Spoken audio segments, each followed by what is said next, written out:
18h, vous êtes sur France Info. Tout de suite, le Flash Info édition spéciale coronavirus avec Camille D'Angelo. Annonce officielle du comité olympique, les Jeux qui devaient avoir lieu cet été au Japon sont reportés à l'été 2021.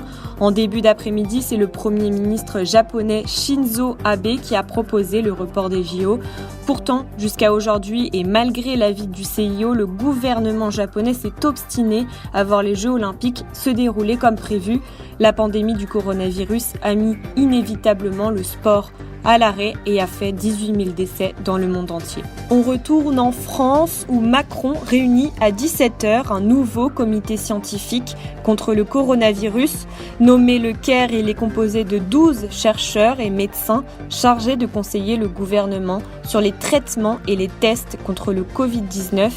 Il sera présidé par Françoise Barré-Sinoussi, virologiste à l'Institut Pasteur et prix Nobel en 2008 pour avoir découvert le VIH.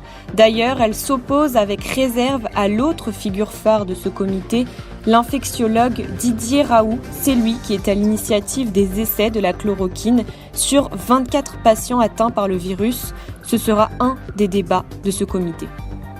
Alerte dans les EHPAD, le nombre de décès augmente et des établissements font un état de bilan lourd, comme celui du Chêne de Saint-Dizier en Haute-Marne, avec 13 décès en une semaine confirmés aujourd'hui.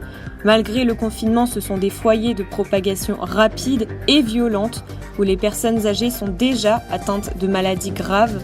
Cette situation dramatique se déroule à huis clos avec peu de transparence. Hier, dans un EHPAD des Vosges, 20 décès. La mesure de fermeture des marchés fait polémique. Est-on plus sûr dans une supérette que dans un marché ouvert ? La question divise. Des acteurs des marchés forains invitent les maires à demander des dérogations lorsque le marché est le seul moyen d'avoir accès à des produits frais et à condition d'augmenter les distances entre les stands.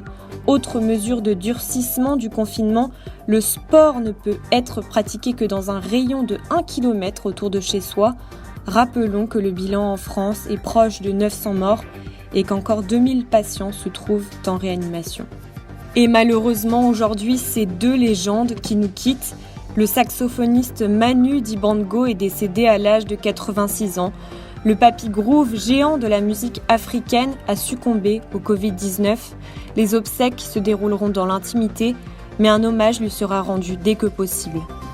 Son coup de crayon avait participé à la création du célèbre petit Gaulois moustachu, Astérix. Albert Uderzo s'est éteint dans son sommeil à l'âge de 92 ans. C'était l'un des derniers survivants créateurs de la bande dessinée Astérix et Obélix.